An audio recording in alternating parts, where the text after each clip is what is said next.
Hello and welcome to the Tennessee Informer. Thank you all for joining us tonight. Some of you may or may not know that this Wednesday, September 17th, is Constitution Day. It signifies the date that the Constitutional Convention completed its work on a new constitution to replace the first constitution known as the Articles of Confederation. The convention started in May of that year in Philadelphia for the express purpose of amending the Articles of Confederation to meet the needs of the United States on issues of commerce, war, enforcing treaties, and payment of a debt accrued during the Revolution, as well as taxes. But some had grander schemes in mind and wanted a much stronger federal government than currently existed. Ignoring the limited mandate they had to amend the Articles of Confederation and the process for that they created a document that allowed the federal government much more power, the ability to enforce it on individuals rather than beg states for compliance. Some well-known patriots objected to many of the provisions on the grounds that it would give the federal government far too much power and that they were only authorized to amend the Articles of Confederation, not create a whole new constitution. Ultimately, the states did ratify the new document, but with great concern that led to the passage of the Bill of Rights in 1791. Those that opposed the new Constitution were labeled as Anti-Federalists, a misnomer to be sure, but their objections were strong enough to raise doubts among the people that passage was uncertain in key states like New York and Virginia. As it turns out, many of the predictions of the Anti-Federalists turned out to be very accurate. Our guest tonight is William J. Watkins Jr. of the Independent Institute and author of the 2016 book, Crossroads for Liberty, Recovering the Anti-Federalist Values of America's First Constitution. He also has there is another book, The Independent Guide to the Constitution. This is a book will be out after the first of the year. Original Intentions, Modern Inventions. Bill will be here to discuss the very valid points brought up by the Anti-Federalists and how we have seen them play out over history. But first, it's time for the Informer Report.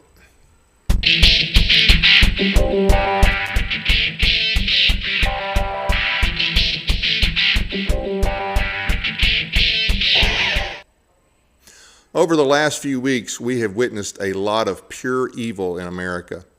We've seen the slaughter of an innocent white woman from Ukraine, Irina Zaratuska, on a train in Charlotte, North Carolina, for absolutely no reason. She was attacked by a black man, DeCarlos Brown Jr. What makes it even worse is that other blacks sat by and not only allowed it to happen, but did nothing to help the woman as she laid on the floor bleeding and dying. I assume there were probably some whites on that train as well. He then slowly and casually walked off the train carrying the knife, still dripping blood. We all know how that scenario would have played out had the situation been reversed. Charlotte would be in ashes, and there would have been attacks on random whites. According to the news report, the man had been arrested 14 times, some for violent crimes, and his own mother was scared of him.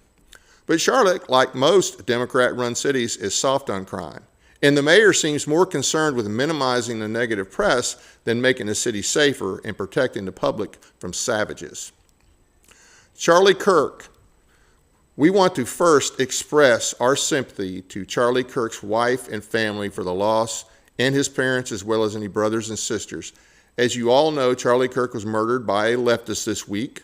I suspect it was really the Red-Green Alliance behind it. 22-year-old Tyler Robertson was turned in by his father. He was reported to have admitted to his dad that he killed Charlie. A rifle was recovered, but so far there is not any ballistics to match. Robertson reportedly is living with a man who is transitioning to be a woman. Charlie was an outstanding young man who was unabashedly Christian and conservative. He was having a huge impact on the younger generation with his open debates promoting Christianity and conservatism. He spoke out against Marxism, Islam, and the trans insanity that many young people have been sucked into by the left. He was wise beyond his years, and he was key to winning so many young voters for Trump. So the left did what they always do in those situations. They use violence and they kill Charlie. I think that will ultimately backfire on them because they will create more Charlie Kirks. And more Charlie Kirks is a good thing for America. God bless the Kirk family. Now, Also on that issue, it's just been sickening to watch all the people celebrating this. You've got people from all walks of life that think this is a good thing. They are telling us who they are. And they are making it clear that not only did they want to kill Charlie, but they would like to kill people just like Charlie, anywhere and everywhere. We're in a dangerous time, and we better do something because it will only get worse if we don't do something about this. But we have a sick society, and I blame this on the schools. I blame this on families. Raising a kid who thinks it's a good thing to murder somebody for saying something you disagree with. That's just sick. You know, most of the times in the past, when you have political violence, the person that's targeted is an elected official, maybe a bureaucrat, but just another citizen speaking his mind. That is the kind of stuff that you really only hear from, that you see the Islamists doing in other countries. But I did mention the Red-Green Alliance, and I think that they are tied to this. September 11th, we recently remembered the 24th anniversary of those lost on 9/11 and those that died in Afghanistan and Iraq later.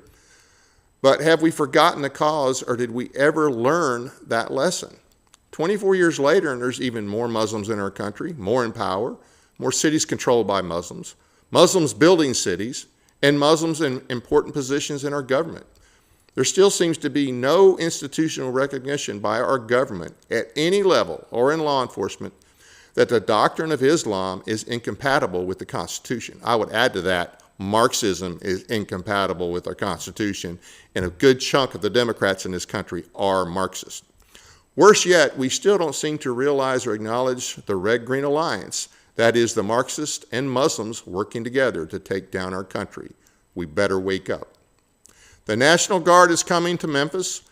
President Trump and Governor Lee confirmed that the National Guard is coming to Memphis. President Trump said active duty could be sent as well. This is supposedly all to fight crime. A lot of people are cheering this, but it's definitely not what the founders intended, and it's a bad precedent, in my opinion. D.C. is one thing, but any other city is a problem. Now, clarify a couple of things. If the president can deploy troops called the Guard to enforce federal law, and if he may, I'm sure that some of this will involve ICE. That's one thing, okay? But just basic crime fighting is still a state responsibility. And I have to ask, why could Lee not have called out the Guard? I mean, Memphis has been a problem for a long time. You would have thought that we, at our state level, could have called out the Guard and dealt with this.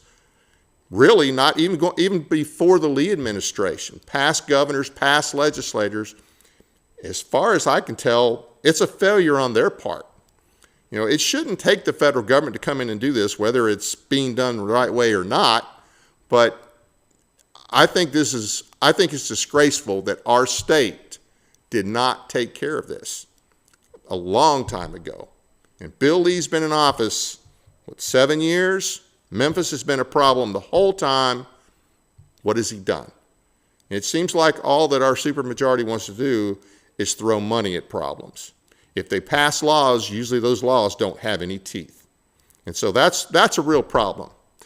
That wraps up this installment of the Informer Report. If you have a news story that you want to alert us to, be sure to send us an email at tninformer.tv@gmail.com.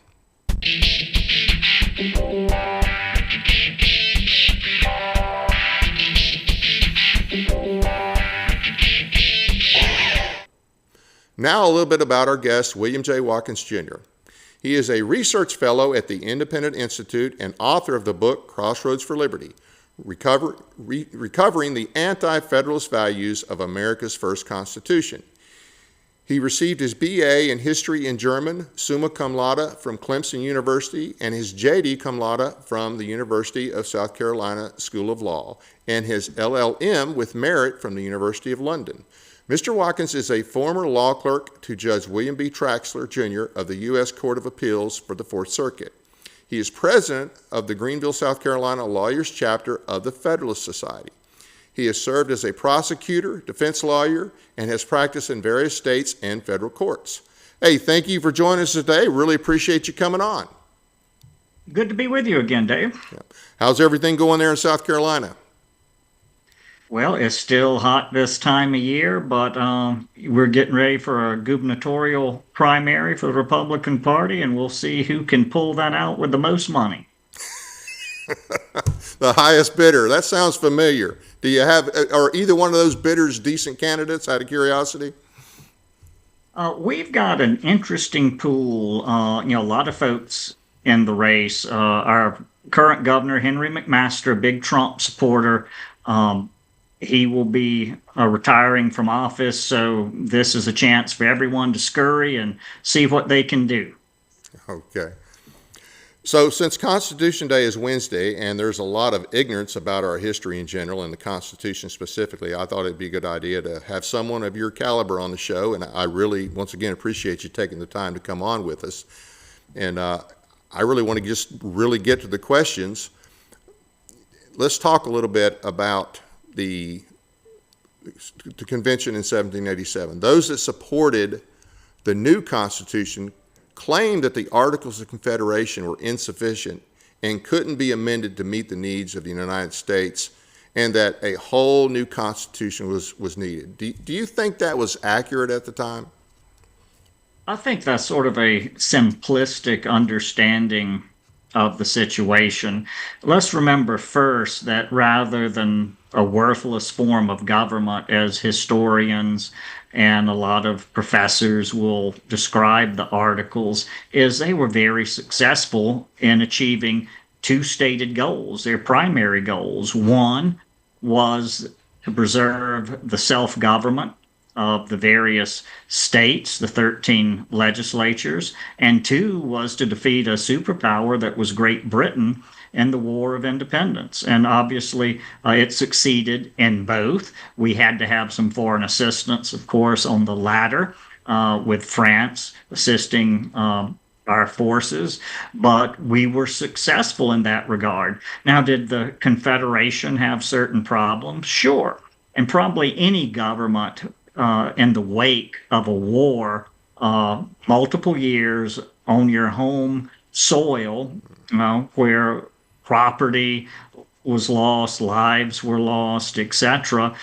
You have an economic downturn following the end of the war. Any government is going to struggle. And sure, the Confederation government certainly struggled, especially in servicing its debts. Right.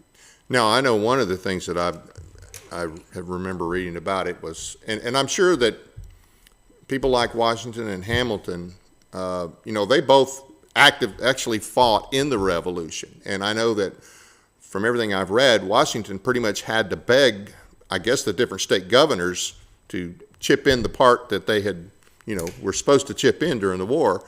And of course, we relied a lot on militia, and militia not always effective. We did have overall a small, Continental Army that eventually was well trained and made a big difference.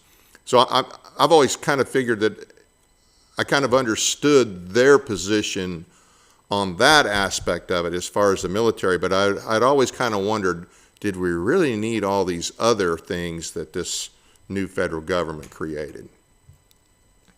Right. The Confederation could have been saved if the 13 states could have gotten together and given Congress an independent source of revenue, an impost. 12 states twice agreed to that. The first time Rhode Island threw a monkey wrench in, and then New York the second time.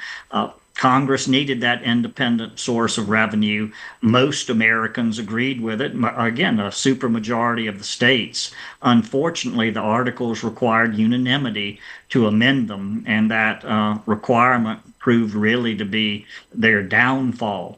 Now, you certainly have new powers granted the federal government, but if you look at the enumerated powers in the Articles, many of the current federal government's powers were just cut and pasted from the Confederation. It's just they were energized, perhaps more than they should have been, but energized nonetheless. Right. So the biggest, would you say that the biggest flaw of the articles was the fact that all 13 states had to agree to make a change to the Constitution? Absolutely. We would still probably have some sort of confederal system absent that. And again, I get it. Juries decide cases unanimously, jury of 12. But when it comes to government, it comes to matters of self interest, and we assume a jury is not self interested, that they don't have that bias. It's a little different, and you can have states, greedy for their own money coming in their own coffers or other matters. One state can stop the whole system, and that's exactly what happened and certainly led to calls for a significant revision and ultimately a new form of government. So other than that, what other amendments do you think could have made the articles workable?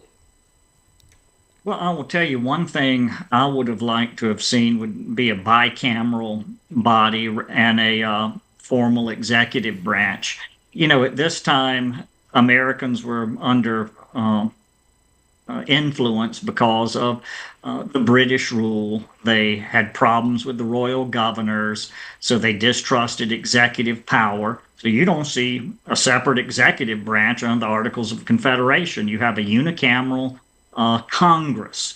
I think bicameralism, as we have in our current Constitution, is a greater security for the people, where a measure has to pass two houses before it can become law. I do think that helps with deliberation to get good laws and perhaps even keep folks from raising some bad laws. I think another strength of the Confederation was its rotation in office, what we call term limits. I wish we could adopt that system federally now. The framers realized of the Confederation that you don't want a permanent governing class at the seat of government. You want fresh blood. You want to put men back on the streets, working, if you will, feeling the pinch of laws that they enact. So I would have liked to have seen definitely a bicameral body and a separate executive branch, essentially separation of powers as we have. And so I mean, those are a couple things that come to mind, just to answer that quickly. Now, term limits, I mean, a lot of people support term limits. I think, and this is just my thought, with the way we have the federal government of today, I'm not sure that term limits would work as well, because we have a lot more bureaucrats than we had in the federal government, and the branches that, not the branches, the departments, well, the branches as well, have so much more power.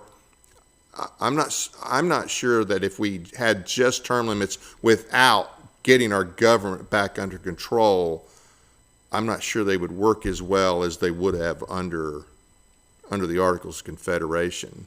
What do you think? Do you think that they would still be worthwhile? No, that's a very fair point. I do think term limits would be worthwhile nonetheless, but your point is well taken that we essentially have this administrative state, deep state, as some will call it. And many of the major decisions that affect lives, that affect our industries and other things like that, are made by folks whose name will never appear on a ballot, who most people have never heard of.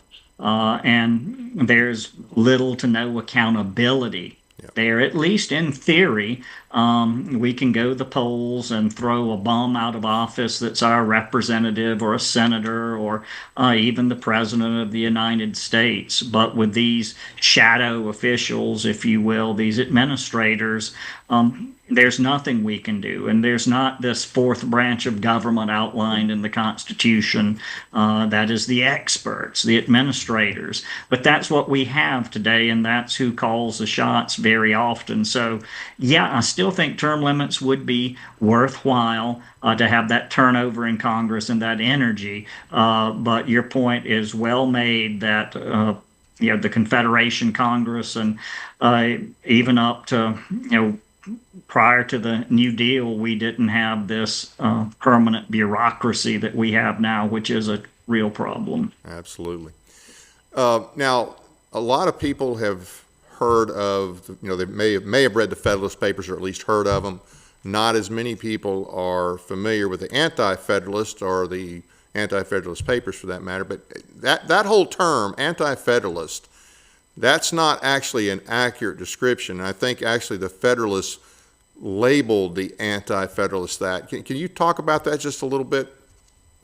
Yeah, you never want to be the group that has the anti-attached to your to your cause, but that's what happened to the Anti-Federalists. And a number of them complained about it. They pointed out that a better distinction would be Republican, little r, that they were the Republicans, and the Federalists were the Republicans, or better yet, you might say the Federalists were the Continentalists or the Nationalists, and the Anti-Federalists, your states' rights men, your localists that believed that government closer to the people could govern better, would be safer, and that such tasks as can be done locally and close to the people ought to be done that way.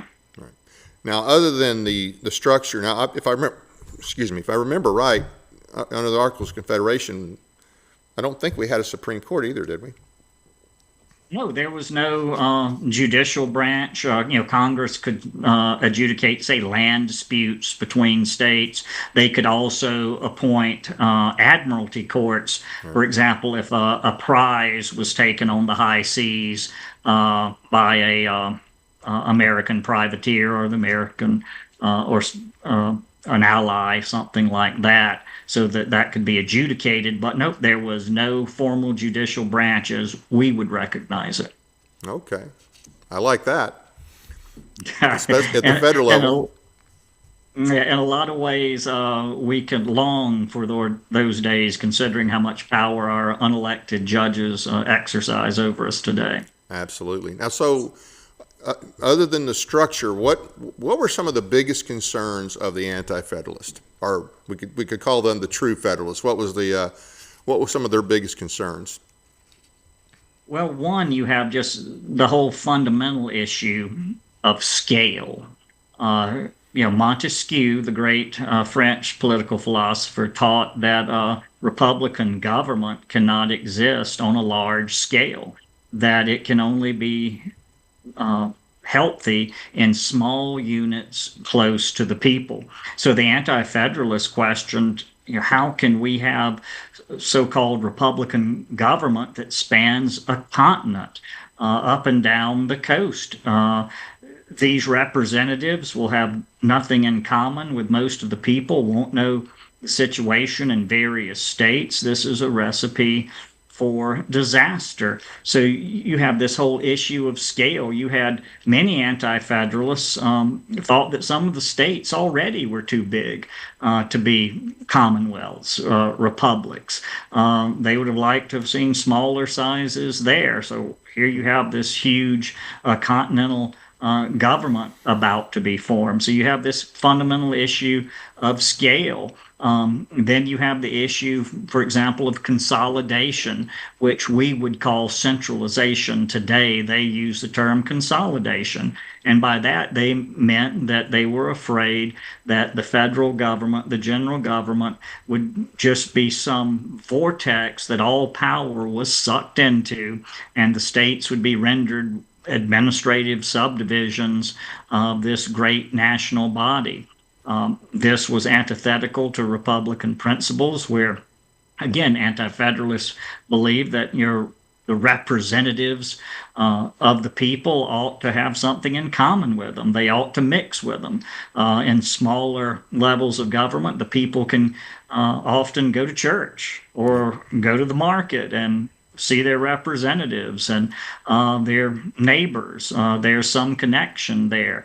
Whereas as you get larger and larger districts, and I believe today your typical congressional district represents about 750, 760,000 people, frankly, even the Federalists of the time would scoff at what we have today as representation, but certainly the Anti-Federalists would shake their heads on that. So you have this idea of consolidation, you have scale, you have, the whole idea of powers, who is going to exercise what powers and at what level. We have an invigoration of powers in the U.S. Constitution. There was a great concern about the Commerce Clause, for example, that would be used really to hurt the interests of the southern states. It depended on free trade more so than the northern states, as well as clauses such as a necessary and proper clause, a general welfare clause that could be abused. So this idea of the language, the construction of the Constitution as well. Now, but like you said, some of those were in the Articles of Confederation as well, but because we were now adding an executive, we were now adding a Supreme Court, and I'm sure that the Supremacy Clause caused a lot of concern. And that even though you had the Article 1, Section 8, then if you look at that, but then you read the Supremacy Clause, that is kind of contradictory. I mean, you can see how they would be concerned of, well, okay, you're saying these are the powers, but then you're saying that federal law is supreme. So was that also one of their concerns?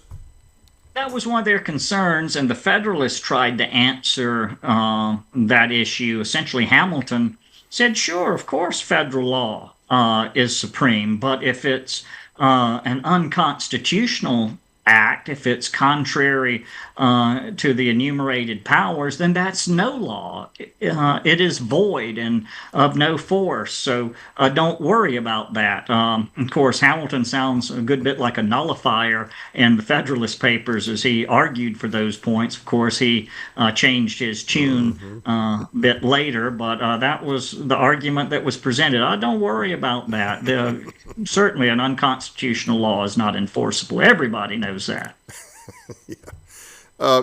You mentioned scale a minute ago, and they thought it was too big then, and they had maybe 4 or 5 million people, somewhere in that range. Right. I mean, we're just 300 million, 330. Not all citizens, but a lot more people, a lot bigger area.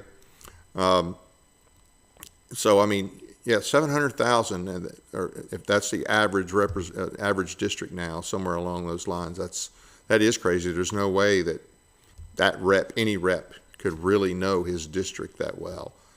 And majority of the people in his district probably never get to sit down and talk with him or, get anything other than a, cut and paste email. That's exactly right. It's and even again, Washington himself, though I would put him in the Federalist camp, especially when we get into parties. I mean, he certainly was a Federalist, i.e., he favored ratification of the Constitution, and then his parties started to form.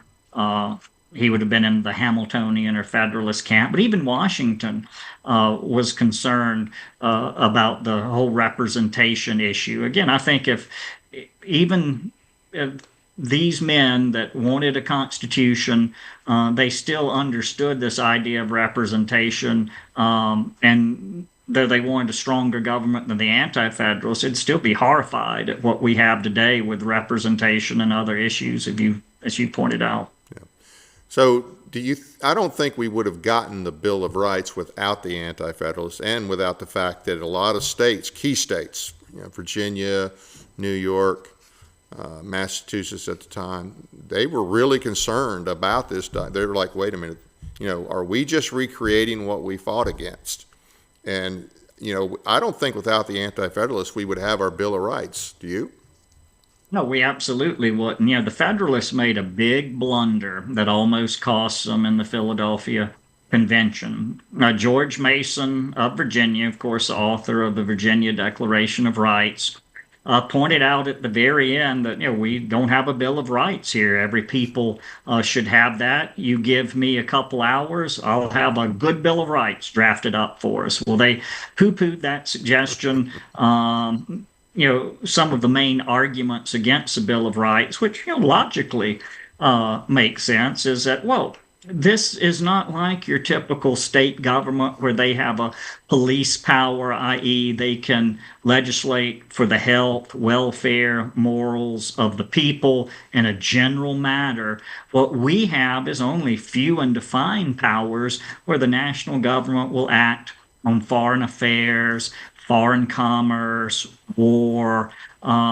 So why would we need a Bill of Rights on matters where they could infringe our rights? They don't have any power. A logical argument, if you believe they're going to stick to those powers and not abuse the document via construction. But that was the Federalist argument. The Anti-Federalists weren't buying it. Jefferson didn't buy it in his correspondence to Madison. He said every people deserves a Bill of Rights against any government. That should be a precondition of any constitution. And Madison eventually begrudgingly agreed, and the Federalists, to quiet the Anti-Federalists, promised subsequent amendments.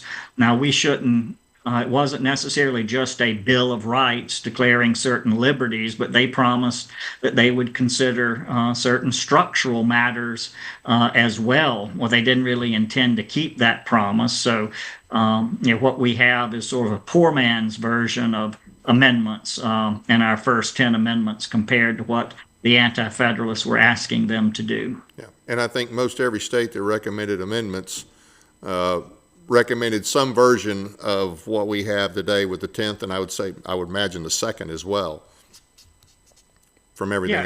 You see, obviously, the Articles had Article 2, which was their version of the 10th Amendment, but had that great word expressly in there. The states retained their sovereignty, their power, except in matters expressly delegated to the center. So that was sort of the model for the 10th Amendment, is Article 2, not as robust as Article 2 of the Confederation, but still conveyed an important point, as well as the Ninth Amendment. The Ninth Amendment, frankly, I view it as more of a rule of construction. There was a concern that the powers given to the general government would have a wide latitude in interpretation. And though we today often hear arguments that the Ninth Amendment is to protect unenumerated rights, it was more a rule of construction, in my opinion. But yeah, it's still a poor man's Bill of Rights, but most states did demand 10th type amendment. You see calls for something akin to our Second Amendment, as well as search and seizure, cruel and unusual punishments, etc. I think a lot of people believe that erroneously believe that a lot of these rights that we have that were mentioned in the Declaration or that we have in the Constitution, they think that that was a creation of the founders, but those were rights that they had, had under the British Constitution to at least some degree. They understood that as their rights. They didn't just create these. Is that more accurate than what a lot of people believe? You are very accurate there, Dave. If you look at the English Declaration of Rights, English Bill of Rights, I do that in my classes when I teach, as we go through that. And the students are just astounded at the similarities with the American Bill of Rights, where you do have rights mentioning firearms, you have cruel and unusual punishment, searches, a number of things that we take for granted in our Bill of Rights. You see, there's an English antecedent for this. As you said, this wasn't made up out of thin air. This was a cherished right of Englishmen. Now, the predictions, a lot of the predictions, or a lot of the fear, the reason we ended up with a lot of the Bill of Rights were because of fears of the way and wording of the Constitution. And you mentioned some of it, like the Necessary and Proper Clause, the General Welfare Clause, Supremacy Clause, the clause about the Supreme Court. The Anti-Federalists were concerned, even after they got, I mean, this was before they got the Bill of Rights, but even after we got the Bill of Rights, almost all the predictions the Anti-Federalists made about abuses of these particular clauses have come true. I mean, even with the Bill of Rights. Is there anything? We're in a position where we can play Monday morning quarterback, and we can watch the game film and we can see what happened. And you're right. You look at these anti-federalist arguments, they seem pretty intelligent looking back on the past, where they predicted certain provisions would be abused, would be destructive of the state governments and the people's liberties. It's remarkable to see, these predictions and how they have come to pass. Now, granted, the Federalist Party and later political parties had to pretty much abandon the promises they made during the ratification controversy to reach those results, but abandon they did. Yeah, and some of that was like almost instantaneous. I mean, Hamilton, just no compunction at all with completely ignoring everything he'd said, or most of what he'd said in the Federalist Papers, and or any comments he made in the convention. He seemed to have no problem, especially where commerce and taxation were concerned. Oh yeah, you think about, clearly in the Federalist Papers, Hamilton, for example, an excise tax. He says, oh, well, Congress needs this power, but it'll never use it except in cases of a great national danger. And then what do we have? Secretary of the Treasury Hamilton and Congress putting the excise on whiskey, which leads to the Whiskey Rebellion in Washington's administration. Again, a promise not kept there. And you could go on with the bank and other aspects of the Hamiltonian financial plan. He was happy to hear those representations about limits, make some of the same arguments himself during the ratification controversy. But once he got what he wanted, it was pedal to the metal for national power. Boy, that sounds familiar, doesn't it? And there have been a long line of Hamiltonians that have followed in his footsteps. From, you think of the more famous ones, the Henry Clays, the Abraham Lincolns, the Woodrow Wilsons, the FDRs, etc. Yeah. Now, as divided as our country is, and I don't see that division getting any better anytime soon, what principle from the Anti-Federalists would be the most helpful? Now, that's a great question. I think probably their belief in federalism, that revolutionary principle. American federalism did not start with the Constitution. If you think about it, it was really an argument over federalism that led to the Revolution. The Americans posited a federal system much akin to today's British Commonwealth system that the British would not accept at that time. It was self-government.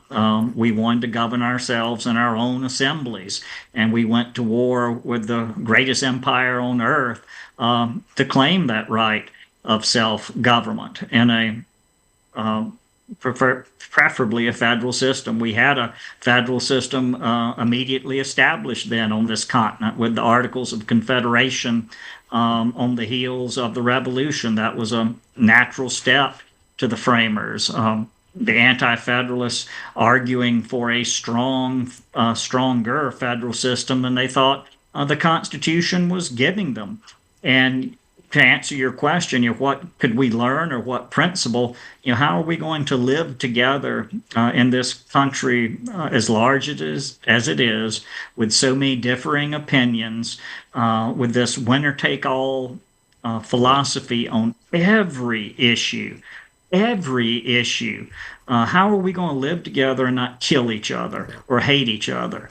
The only answer I see is federalism, to believe that, hey, there might be 50 different answers to a particular question. Yep. Or what the people of California are doing to wreck their state is their business. If that's how they choose to govern themselves, let them have it. But reciprocally, how we choose to govern ourselves in Tennessee or South Carolina or wherever should be none of Gavin Newsom's concern.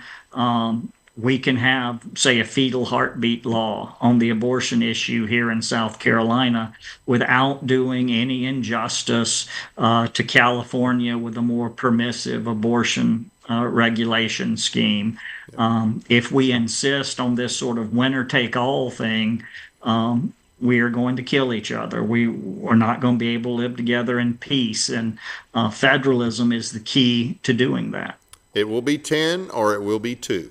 It's going to be the 10th Amendment or it's going to be the second.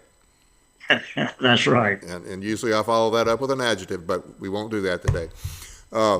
As divide, so I think that's the best method.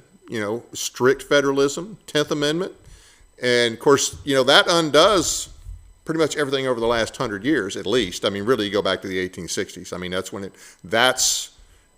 didn't necessarily have to turn out as bad as it has, but you kind of lost it in 1865 when we were forced into a union. And I'm not going down that road tonight. I cover that in other shows. But once we get an income tax, because that's what gives the federal government power, and then once the Wilson administration and then really FDR, I mean, you have to go back almost 100 years to undo all this. But I see that as the only way that we're going to be able to stay together as a country.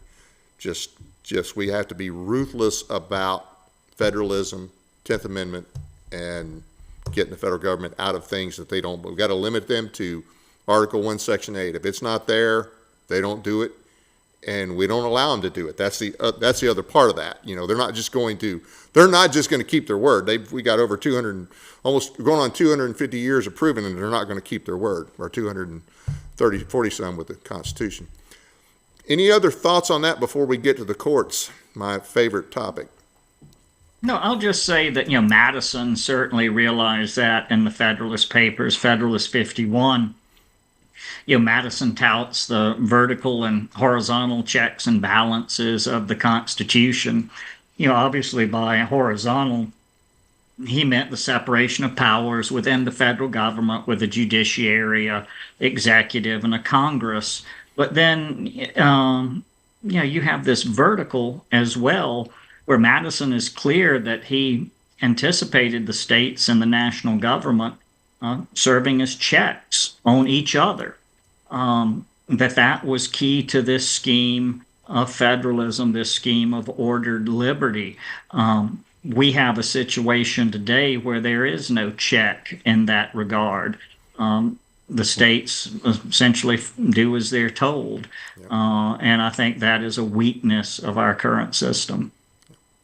You wrote a chapter in a book titled In All Fairness, and your chapter was The Retreat from Equality Before the Law. You talk about the 14th Amendment, the due process, as well as the Equal Protection Clause.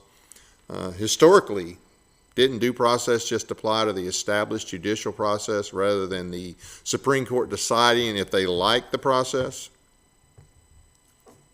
That's correct. Due process forever in Anglo-American jurisprudence just meant the steps that a government had to follow before it could deprive a citizen of life, liberty, or property via the judicial system, via prosecution or what have you there. Everybody understood what due process was. Unfortunately, after the ratification of the 14th Amendment, and there are many problems with the amendment we can discuss, but you have this idea arise that there is a substantive component to due process. And it's exactly what you said. It essentially allows the court to look at a law passed by a state and decide, is it arbitrary? Is it capricious? Or to put it more simply, is it something we like? If it's something we like, then there's been due process. If it's a law we don't like, then due process has been denied and the law is struck. Now, that's a very simple way of describing it, but that's the truth of what the matter is. Now, when the 14th was first passed in 1868, due process meant what you just described. It's the process of the court. And equal protection at the time just meant, okay, you have to offer the same protection to blacks, the newly freed slaves, as you do a white man. So you can't have one law that punishes a white man one way and a black man the other way. It's got to be the same. Was that pretty much what the Equal Protection Clause was about? No, that's a very fair summary there, that the freedmen as well as white citizens were equal under the law. You couldn't have a scheme of second-class citizenship for the freedmen where they didn't have access to the courts, where you had vagrancy laws, these black codes, as they were called, that would say punish a free black man if he didn't have a pass to be out traveling, or if he did not have a job at the time where he could be put in jail or some sort of peonage, that type thing. So, good reason to have an equal protection clause to ensure all citizens have equal protection of the law. But this quickly morphed into something else throughout the course of history. So, from what I've looked at, and I know you've looked at a lot more than what I have. So, the first major case after the 14th Amendment was the Slaughterhouse case. And was there anything with due process or equal protection or substantive due process or any perversion of the Equal Protection Clause until the late 1800s, early 1900s? I know that the first time that the court decided that the First Amendment had been incorporated through the 14th was like in 1925, Get Low case or something like that. But for almost 60 years, did it not have pretty much the same understanding as in the Slaughterhouse case? I think that's correct. Now, you can find a couple of oddball antecedents, like, for example, a New York state court case in the late 1850s, essentially prohibition type case where bar owners, hotels, etc., were going to lose the money that they had put into buying alcohol, wine, spirits, because it all of a sudden become illegal. And, court said, well, that denies them due process of law. You could also argue that the Taney Court and Dred Scott had a substantive view of due process dealing with slavery in the territories. But again, these are outliers. These aren't majority reports, if you will, on the issue. But you don't see what we know now as substantive due process until after the 14th Amendment, as you pointed out. And really, it's the lawyers for corporations and big business that are looking to find new mechanisms to benefit their clients, to relieve their clients from state police power regulations that put restrictions on business, to come up with a novel constitutional argument from these new amendments, the 14th in particular, for the advantage of their clients. And that's where you sort of find the genesis, I think, of substantive due process. Right.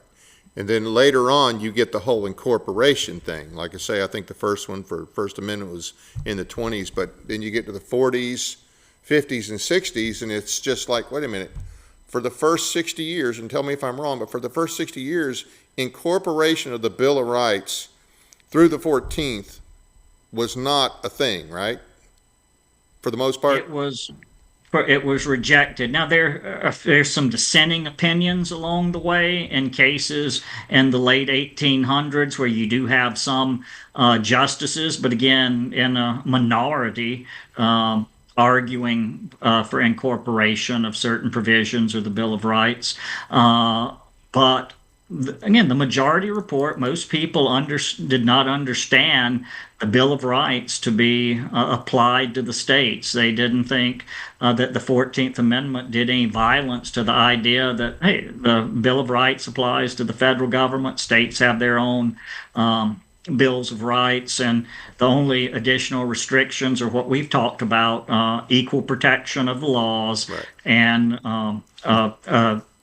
procedural due process guaranteed to all citizens there. So yeah, that's sort of the understanding until you have the Supreme Court in the 20s and then moves forward with a lot of steam, and you have Hugo Black's famous opinion in Adamson, where he argues for total incorporation and cites some debates in Congress with the 14th Amendment in support of that.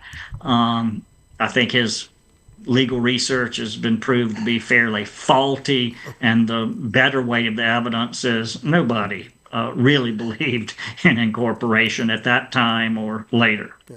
So incorporation at the time of the 14th Amendment, all that should have meant in reference to the Bill of Rights was that now that the freed slaves were citizens, that they enjoyed the same protection from the federal government as the whites, meaning they had the same Bill of Rights. It did not give the federal government the ability to take that Bill of Rights and say, we're going to apply substantive due process to all of this, and if it doesn't meet our liking, then we're going to strike your law down. Nobody believed that. It would have only meant that, hey, now blacks have protection from the federal government as well. Those 10 amendments. Is that accurate?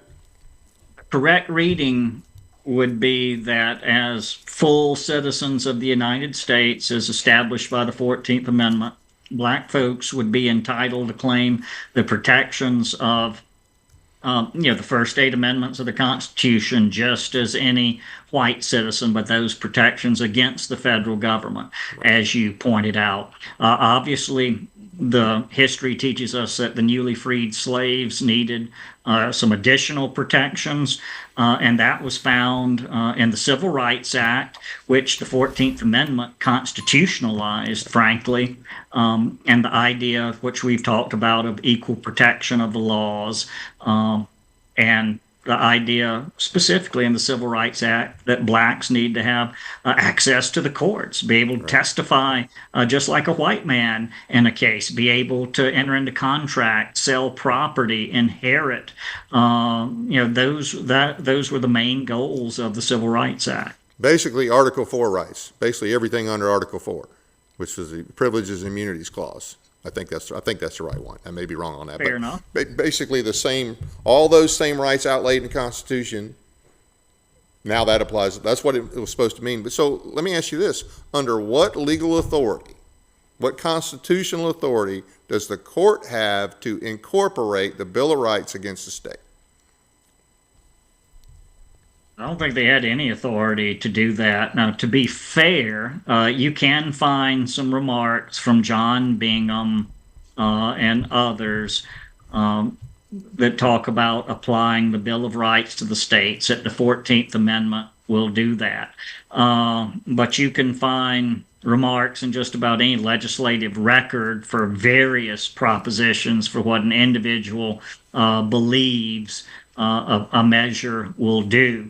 Looking at the totality of the remarks, looking at the language, looking at contemporaneous interpretations, I think the greater weight of the evidence is no, Congress didn't intend to incorporate the Bill of Rights. They certainly didn't intend for the court to aggrandize its power to the extent it did, insofar as we've got to remember Dred Scott was just a decade earlier than the 14th Amendment, and the Republicans were none too happy with Justice Taney's understanding of federal powers in the territories, the Missouri Compromise, this, that, and the other. So they had no intention of expanding judicial power. The enforcement mechanism in the 14th Amendment itself says that Congress is the one that has the authority to enforce this article of the amendment, not the courts. I mean, obviously, when it's constitutional interpretation, courts have to take notice of the Constitution, whether it's in Article 1 or an amendment when they're interpreting. But no, the framers of the amendment certainly didn't intend to create this monster judiciary we have today. Yeah. Well, and also the states that ratified it. I mean, it was not just the southern states that didn't want to ratify it. A lot of the northern states didn't want to ratify it. And I just have a hard time believing that any of the states at that time, because both North and South at that time were, despite the war, still believed in some level of states' rights. And were still, they did not want to create a consolidated government. So I think looking at the ratification, I mean, I think you'd be hard pressed to find.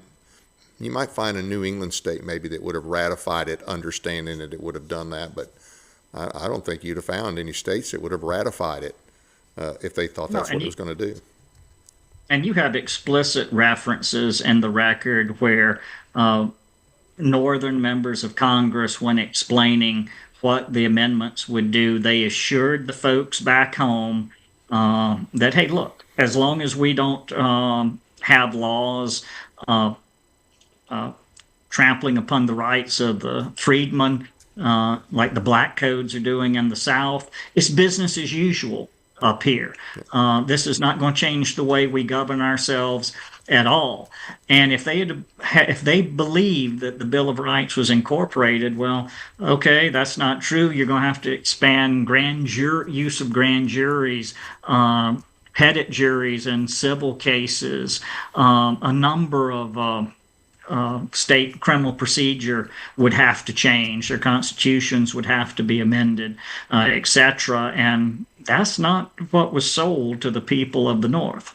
Right, right. And of course, at that time, most of all of them had a very small, in some cases, negligible black population. And they would keep it that way until probably the 20s. So it was kind of like, hey, that's going to be a Southern problem, not our problem. So they weren't going to have any negative repercussions from their perspective of right. No, this was a measure to police the Southern states and their treatment of the freedmen. That's the purpose of the 14th Amendment. Right there. Again, really to constitutionalize the Civil Rights Act of 1866 is the purpose. It's not to undo any means of business in the northern states or to correct any folly of constitutional government in the northern states. It was directed at the southern states. And again, the relationship of the freedmen to the state governments of the South. So what can we do? I mean, I guess Congress would have to fix this as far as the judicial overreach, because that's what it is. The whole thing is a court-created mess. Congress would have to fix that, and they actually have the authority to do that, don't they? Well, there's a number of things Congress can do. It's not talked about too much, but Congress can strip jurisdiction from the court over certain disputes, except matters in their original jurisdiction. And most of the cases the court hears is in the appellate jurisdiction, which is subject to regulations by Congress. So that is a very big stick that Congress could use against the courts that there's no stomach to. I think the problem there is, I had an old professor, he used to describe it as the happy convention, that Congress is actually pretty thrilled that the court has taken so much controversy and workload off its plate, and they have no real stomach to see that changed. I mean, just like, frankly, with the abortion decision, I don't think you had some, again, strong, strict constructionist Republican members of Congress that cheered the Dobbs decision. But I think your Lindsey Grahams and your majority of them would have preferred just to leave that with the courts and say, yeah, abortion, I hear you. But the court said it's, we can't do anything. It's the courts. It's the courts. It's the courts. And I think that's their inclination. I think we have to push them. We have to make it an issue and say, look, we want you to reel them in.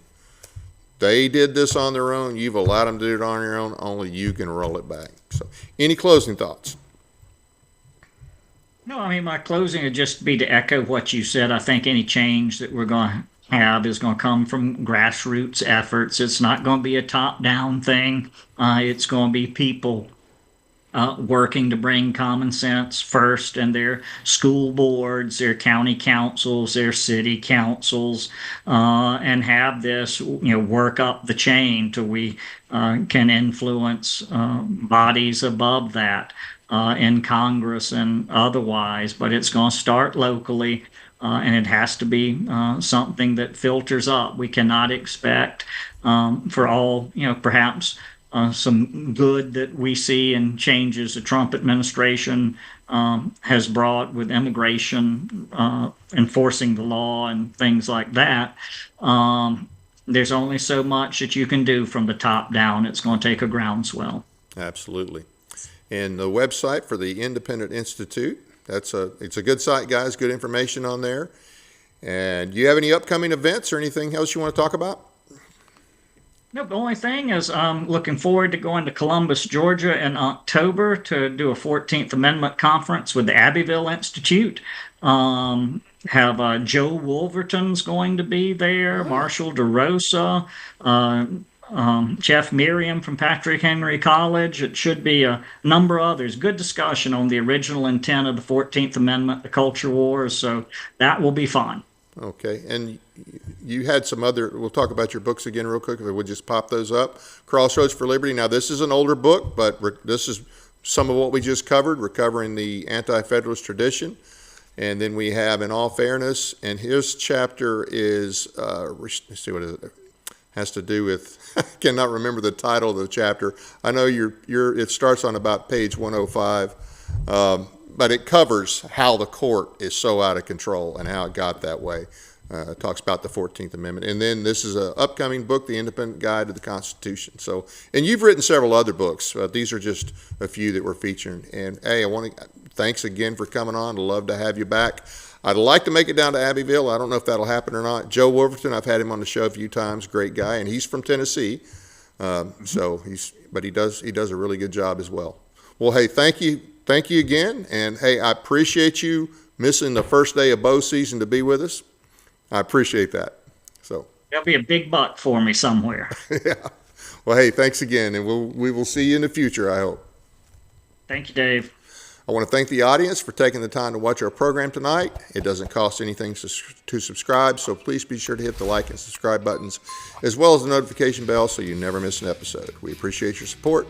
Thanks again to Jonathan and Mary for their financial support for the month of July, August, and September. We really appreciate it.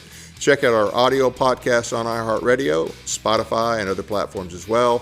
Sign up for our weekly newsletter at our website, teeninformer.com. Find and follow us on Facebook and Twitter.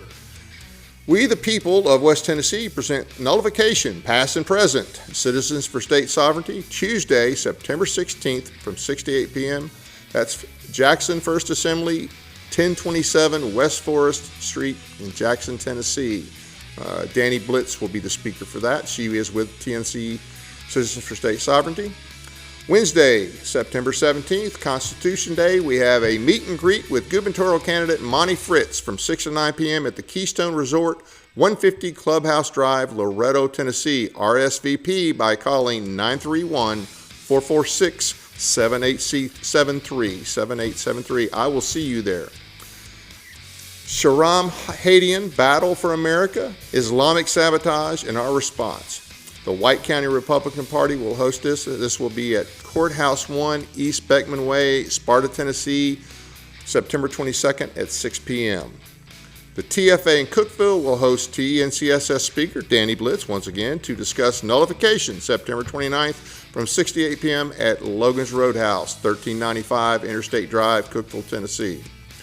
Our second guest tonight at 8. Okay, I do have one more announcement here, if I can read that one. And this is this coming Saturday, 20th at 8 a.m. This is, I'm sorry. Okay, this is the Maha Institute, Soil Stewardship. And what is, let's see, that is this Dunlap, Tennessee from 8 to 4. And it doesn't cost anything, but you need to go online and register. And just, if you Google Maha Institute, it'll take you to that. I apologize, I'm not able to read that. Okay. Second guest tonight at 8:30 Central will be Ann McLean of the Virginia Council to discuss the Marxist movement behind the attack on Confederate and American monuments. You can find a link to that show right here on your YouTube channel and also on our website, TuneInformer.com. Tomorrow night, 7 p.m., I will be appearing on the Mike Weatherford Show for a special presentation on Charlie Kirk assassination, including a vigil that will be coming up in Paris, Tennessee. You can find Mike's show on Facebook under the Mike Weatherford Show, as well as on YouTube under My Paris TV. Next week, we will have another great lineup of shows on Monday, September 22nd. Start the evening off with Tiffany Boyd. She will join us this time to discuss the dark side of the school choice movement. Yeah, there is a dark side. Is it a globalist scam? And we'll also dig into some shocking relationships and some unlikely organizations, or you would think that they would be unlikely. Second presentation, Will Bolton joins us to discuss his intention to run for representative in District 23 against incumbent Lee lackey Mark Cochran. You don't want to miss it, so mark your calendars and share it with your friends. Hope to see you then. That's it for now. Good night from Paris, Tennessee, that is.